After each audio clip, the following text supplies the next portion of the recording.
मिरज तालुक्यातील एरंडोली जिल्हा परिषद मतदारसंघातील भाजप उमेदवारांच्या प्रचाराचा शुभारंभ आज आमदार सुरेशभाऊ खाडे यांच्या हस्ते मोठ्या उत्साहात करण्यात आला आहे। एरंडोलीचे ग्रामदैवत जानवी देवी मंदिराच्या पटांगणात श्रीफळ वाढवून या प्रचाराची अधिकृत सुरुवात झाली।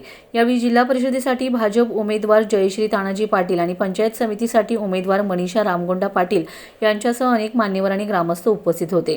प्रचार शुभारंभाच्या सभेत बोलताना आमदार सुरेशभाऊ खाडे म्हणाले, मिरज तालुक्यात गेल्या अनेक वर्षात आम्ही कोट्यवधी रुपयांची विकास कामे केलेत।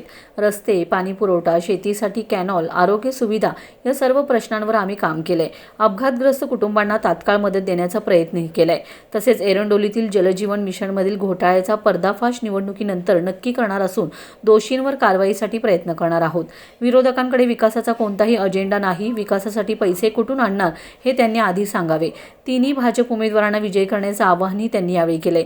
यावेळी पॅनेल प्रमुख तानाजी पाटील, माजी सभापती आनंदराव भोई, उपसभापती शालन भोई, आत्माराव जाधव, ग्रामपंचायत सदस्य, युवा नेते आणि भाजपचे शेकडो कार्यकर्ते मोठ्या संख्येने उपस्थित होते।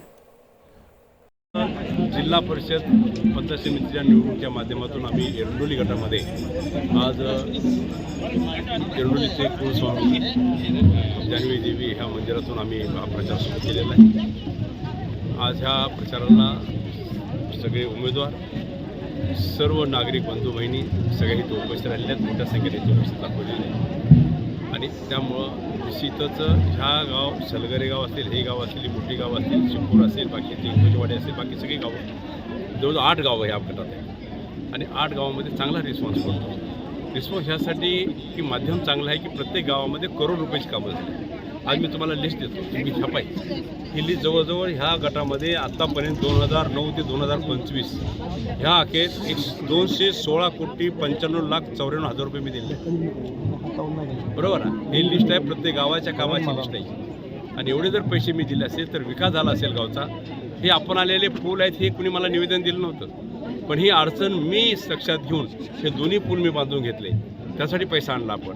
गावातले रस्ते झाले, गावाला गाव जोडणारे रस्ते झाले, पाण्याच्या स्कीम, जलजीवन मशीनच्या स्कीमचा मी सांगू इच्छितो की मला असं ऐकायला मिळालं की हे जलजीवनच्या स्कीमचा घोटाळा इथं झाला आहे मोठा। इलेक्शन झाल्यानंतर ह्या घोटाळ्याला निश्चित पर्दाफाश केला जाईल त्याचा, आणि ज्यांनी हे केलं असेल, ज्यांनी झालं असेल त्यांच्यावर कडक कारवाई केली जाईल, हे मी आज सांगतो। तर ह्या दृष्टिकोनातून आपण काम करत असताना आपण हेच मागतो, विकास करून मतदान मागतो। आम्ही आश्वासन देऊन मतदान मागायला आलेलो नाही आहे।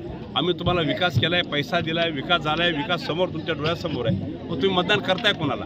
आता आले तर हे आम्ही करू, ते आम्ही करू, ते आम्ही करू, आणि हे बाकीचे आहे ते पैसा कुठून आणणार आहे ते? आणि हे आता पॅनल उभा राहिले, यांचे नेते आहेत, हे ह्यांच्याकडे तर कुठं पैसा आहे, कुठून आणणार आहे ते पैसे? तर ह्या अडचणी आहेत सगळ्या। विकास थांबवू नका, विकासाला गती द्या।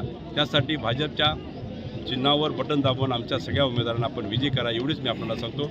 आमचे उमेदवार आहेत सौ जयश्री तानाजी पाटील, ह्या सलगरमध्ये जिल्हा परिषद उभे आहेत, सौ मनीषा रामगोंडा पाटील हे आमच्या इथल्या पंचायत समितीचे आहेत, आणि बेळंकीचे आहेत आमचे कोरे सर आहेत, कोरे सरांच्या त्याच्या माध्यमातून असे तगडे उमेदवार आम्ही इथं दिले आहेत। त्यांना आपण 5 तारखेला कमळाच्या पुढचं बटन दाबावं आणि यांना निवडून द्यावं, एवढीच मी आपल्याला विनंती करतो। धन्यवाद।